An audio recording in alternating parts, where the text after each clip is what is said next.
ডিটাৰমিনাৰ্ছৰ যেটো প্ৰথম ভাগ আছে সেই বিষয়ে আমি আগৰ ভিডিঅ'টোত আলোচনা কৰিছো তোমালোকে প্ৰথম ভিডিঅ'টো চাই লবা তাত সাম্যক যেটো এটা জ্ঞান থাকে বা বেসিক নলেজ এখিনি ইন্ট্ৰোডাকশনটো দিয়া আছে এতিয়া আমাৰ প্ৰথম কথা আহিল যে ডিটাৰমিনাৰ্ছৰ প্ৰথম যেটো ভাগ আছে আমাৰ আৰ্টিকলছ বিলাক যদি চোৱা যায় আৰ্টিকলছ আমাৰ তিনিটা হয় এই আৰ্টিকলছ বিলাকক বহুতে ভাবে যে ডিটাৰমিনাৰ্ছ মানে অকল আৰ্টিকলছ যে ডিটাৰমিনাৰ্ছ মানে কিন্তু অকল আৰ্টিকলছ নহয় ইয়াতে আৰু আমাৰ বেলেগ বেলেগ তোমাৰ ইনক্লুড হৈ আছে কোৱান্টিফায়াৰ্ছ আছে পজিটিভ আছে তাৰ পিছত অপটেটিভ আছে আৰু তোমাৰ কি আছে আৰ্টিকল লাইক ডিটাৰমিনাৰ্ছও আছে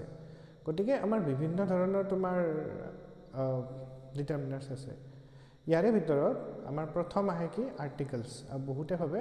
যে আৰ্টিকলছ মানে ডিটাৰমিনাৰ্ছ মানে অকল আৰ্টিকলছ কিন্তু ডিটাৰমিনাৰ্ছ মানে একচুয়ালি অকল আৰ্টিকলছ নহয় আৰ্টিকল প্লাস আৰু বিভিন্ন আছে ডিটাৰমিনাৰ্ছ বিলাকৰ এটা অংশ হয় এটা পাৰ্ট হল তোমাৰ আৰ্টিকলছ এতিয়া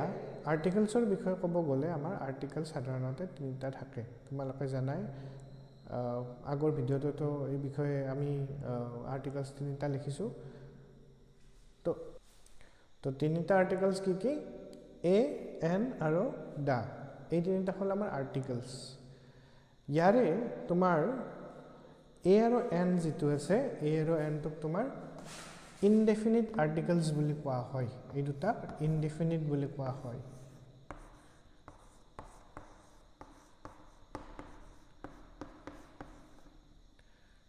আৰু দাটোক আমাৰ ডেফিনিট আৰ্টিকলছ বুলি কোৱা হয়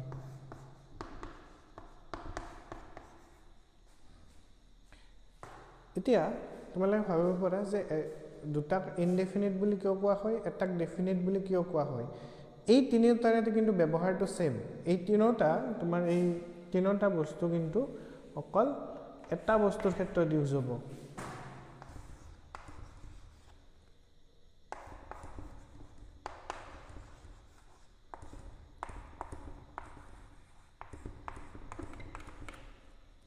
যে এজন মানুহ বা এটা বস্তু বুজাবলৈ বা যিকোনো ধৰণৰ এটা অবজেক্ট এটা বুজাবলৈ বা পদাৰ্থ এটা বুজাবলৈ তোমাৰ এ এন আৰু দা ব্যৱহাৰ হ'ব ইয়াৰে ভিতৰত এ আৰু এন টো কি হ'ব ইনডেফিনিট বুলি কোৱা হয় ইনডেফিনিট বুলি এই কাৰণে কোৱা হয় কাৰণ এ আৰু এন আমি যেতিয়া ব্যৱহাৰ কৰো তো তাত কোনো ডেফিনিটলি ধৰি নিদিয়ে যে এটো বস্তুৱে হ'ব ইয়াতে যিকোনো এটা হ'ব পাৰে যেনে এ বুক বুলি ক'লে আমি যিকোনো এখন কিতাপ বুজো কেট বুলি ক'লে যিকোনো এটা কেট বুজো এ ডগ বুলি ক'লে যিকোনো এটা ডগ বুজি পাও এ ডাস্টাৰ বুলি ক'লে যিকোনো এটা ডাস্টাৰ বুজো তো ইয়াতে কোনো ধৰি দিয়া নাই ইয়াতে কোনো ধৰা বন্ধা একো ৰুল নাই কিন্তু যদি আমাৰ তেনেকে এনৰ ক্ষেত্ৰতে তেনেকুৱা এন এগ বুলি ক'লে যিকোনো এটা কণী এন এনিমেল বুলি ক'লে যিকোনো এটা হাতী তেনেকুৱা ধৰণৰ এন আপল বুলি ক'লে যিকোনো এটা আপল কিন্তু যদি আমাৰ দা ইউজ কৰা হয় দা যেতিয়া ইউজ কৰা হ'ব তেতিয়া সকল হেতু নিৰ্দিষ্টকৈ বুজাবলৈ ব্যৱহাৰ কৰা হ'ব এটা নিৰ্দিষ্ট বস্তু বুজাব যেনে দা তাজমহল যে তাজমহল কেতিয়া আছে পৃথিৱীত অকল এটাই আছে গতিকে দা হ'ব যদি পৃথিৱীত এটা হয় বস্তুটো তেনে ক্ষেত্ৰত দা হ'ব যেনে দা সান দা মুন নদীৰ ক্ষেত্ৰত ইউজ হ'ব দা গংগেজ দা ব্ৰহ্মপুত্ৰ তাৰপিছত দা মাউণ্ট এভাৰেষ্ট তেনেহেন তো এইবিলাক তোমাৰ বুজোৱাৰ ক্ষেত্ৰত কি হ'ব নিৰ্দিষ্টকৈ বুজোৱাৰ ক্ষেত্ৰত তোমাৰ দা ব্যৱহাৰ হ'ব আৰু যিকোনো এটা বস্তু বুজাবলৈ হলে তোমাৰ এ বা এন ব্যৱহাৰ হ'ব ইয়াৰে তোমাৰ আছে কি যে আমাৰ নিৰ্দিষ্টকৈ বুজাবৰ ক্ষেত্ৰত দা ব্যৱহাৰ হয় আৰু যিকোনো এটা যেনে এ এন যিকোনো এটা বুজাবলৈ এ আৰু এন ব্যৱহাৰ হ'ব ইয়াৰে এ আৰু এন কেতিয়া ব্যৱহাৰ হয় যে যদি আমাৰ এই দুটা ব্যৱহাৰৰ ক্ষেত্ৰত অলপ সাৱধান হ'ব লাগে সাধাৰণতে বহুতৰ কাৰণে এটো এটা কনফিউজিং হৈ যায় কিন্তু ৰুলছ বিলাক তোমাৰ স্পেসিফিক আছে আমাৰ অসমীয়াত ক'লে কেতিয়াবা আমাৰ প্ৰবলেম হয় সেই কাৰণে ইংৰাজীটো তোমালোকে বুজি ল'ব লাগে একচুয়ালি আৰু বহুত মানে আমাৰ কিতাপ হওক বা কিছুমান তোমাৰ টিচাৰেও এই বিষয়ে অলপ ভুলকৈ কয় যে আমাৰ কি হয় যে ভাৱেলছ যদি আমি বুজাব লাগে ভাৱেলছ বুজাবৰ ক্ষেত্ৰত কি হ'ব যে যদি আমাৰ ভাৱেল সাউণ্ড হয় মানে উচ্চাৰণটো যদি ভাৱেলৰ দৰে হয় ভাৱেল কেইটা আছে আমাৰ যে এ এন আৰু দা আছে ভাৱেলছ কেইটা ভাৱেলছ কিমানটা আছে আমাৰ যে এ ইংৰাজীত ভাৱেল আছে 5টা এ ই আই অ ইউ যে ভাৱেল আছে আমাৰ 5টা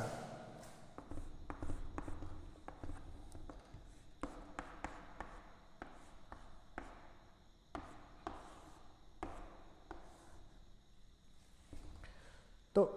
এই 5টা ভাৱেলৰ ক্ষেত্ৰত এ ই আই অ ইউ এইকেইটাৰ উচ্চাৰণৰ আগত তোমাৰ কি হ'ব এন ব্যৱহাৰ হ'ব মানে যদি কোনো এটা ৱৰ্ডৰ তোমাৰ প্ৰনাউন্সিয়েশ্যনটো এ ই আই অ ইউৰ দৰে হয় আৰম্ভণিটো তেতিয়াহ'লে তাৰ আগত আমাৰ এন বহিব আৰু যদি কনচনেণ্টৰ দৰে হয় বি চি ডি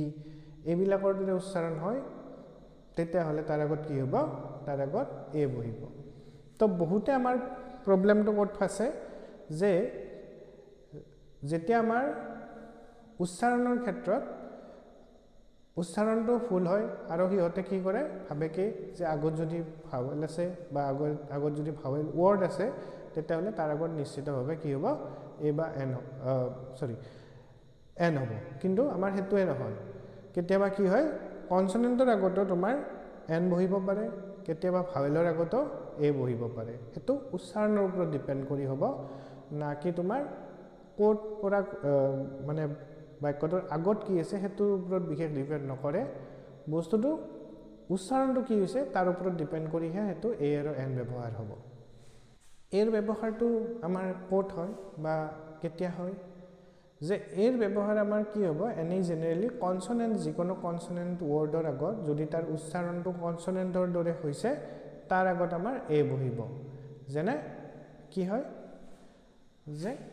যিকোনো কনচনেণ্ট তোমাৰ ৱৰ্ড যদি হয় কনচনেণ্ট ৱৰ্ডৰ আগত কনচনেণ্টেৰে ষ্টাৰ্ট হোৱা ৱৰ্ডৰ ক্ষেত্ৰত যদি তাৰ উচ্চাৰণটো কনচনেণ্টে হয় তেতিয়াহ'লে তাৰ আগত কি হ'ব তোমাৰ এ বহিব যেনে a dog A ball A mango ঠিক আছে আৰু যদি আমাৰ কেতিয়া চেঞ্জ হয় ইয়াৰে যেতিয়া ইয়াৰ উচ্চাৰণটো আমাৰ ভাৱেলৰ দৰে হয় তেতিয়া কিন্তু ইয়াৰ আগত এ নবহে ঠিক আছে এই বিষয়ে আমি এন যেতিয়া শিকাম তেতিয়া আলোচনা কৰিম যদি ইউৰ উচ্চাৰণ ইউ হয় মানে ইউটোৰ আমাৰ উচ্চাৰণ যদি ইউ হয় তেতিয়াহ'লে কি হ'ব তাৰ আগত এ বহিব এন নবহে যেনে a university a unit a universe a union a union leader তো এনেধৰণৰ যিবিলাক ৱৰ্ড আছে তাৰ আগত কি বহিব এ বহিব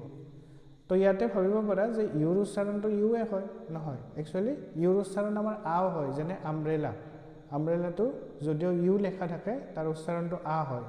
তো ইউৰ উচ্চাৰণ যদি আ হয় তেতিয়াহ'লে তাৰ আগত কিন্তু এন বহিব এন আমব্ৰেলা ঠিক আছে কিন্তু ইউৰ উচ্চাৰণ যদি ইউ হয় ইউ যদি চোৱা তোমালোকে এইটো একচুৱেলি কি হৈছে ৱাই ইউ ৱাইটো কি তোমালোকৰ ৱাইটোতো ভাৱেল নহয় আমাৰ ভাৱেল আছিল 5টা গতিকে ইউ ৱাইৰ উচ্চাৰণ আগত যেতিয়া ৱাই আহিছে মানে আমাৰ ইউবৰাজ সিঙৰ ইউ আহিছে গতিকে কি হ'ব তাৰ আগত এ বহিব ঠিক আছে এইটো একদম চিম্পল তোমালোকে যদি ভালকৈ বুজি লোৱা যিকোনো ৱৰ্ড আহক ইউ দি তোমালোকে কনফিউজ নোহোৱাকৈ লিখিব পাৰিবা খালি উচ্চাৰণটো তোমালোকৰ কাৰেক্ট হ'ব লাগিব উচ্চাৰণটো যদি তোমালোকে কৰোঁতে ভুলকৈ কৰিছা তেতিয়াহ'লে কোনো উপায় নাই কিন্তু উচ্চাৰণটো যদি তোমালোকৰ ক্লিয়াৰ আছে তেতিয়াহ'লে ইয়াতে ভুল হোৱাৰ সম্ভাৱনা কম নেক্সট আহিল তোমাৰ যদি ওৰ উচ্চাৰণটো ৱা হয় যেনে আমাৰ আছে কি যে ৱা বুলি কোৱাৰ লগে লগে এগেইন তোমাৰ ডাব্লিউ আহিল ডাব্লিউটো এগেইন তোমাৰ ভাৱেল নহয় ডাব্লিউটো এগেইন y আৰু w টো একচুৱেলি সেমি ভাৱেলত পৰে তথাপিও আমাৰ জেনেৰেলি হেতু এটা কনসনেন্টৰে ধৰা যায় যেহেতু সেমি ভাৱেল বুলি আমাৰ ক্যাটেগৰি ইংৰাজীত বা কনসনেন্টত ইমান বেছি ডিটেইলছত নাজানিলেও হৈ যায় তো এই দুটা আমি একচুৱেলি ভাৱেলত নধৰো y আৰু w টো ঠিক আছে গতিকে ওৰ উচ্চাৰণ যেহেতু ওয়া হৈছে ওয়াৰ আগত কি হ'ব তোমাৰ যেনে 1 ৰূপী নোট যদি আমি কওঁ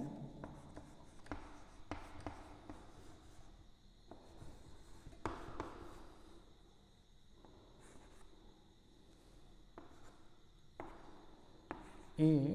1 egg play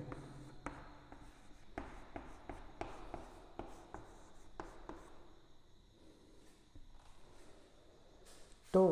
ওর উচ্চারণ যদি ওয়া হয় তার আগত কি বহিব তার আগত আমার এ বহিব এন নবহে এইখিনি মনত ৰাখিলে হল একদম সিম্পল কথা তো এইখিনি হল তোমাৰ এৰ ব্যৱহাৰ এটো এনে ধৰণে ব্যৱহাৰ কৰিব লাগে মানে এই কেইটা ৰুল যদি ফলো হৈছে তাৰ মানে আমাৰ এটো বহিব আৰু যদি ইয়াৰ বাহিৰে কিবা আছে তেনে ক্ষেত্ৰত কি বহিব এন বহিব এনৰ বিষয়ে আমি আলোচনা কৰিম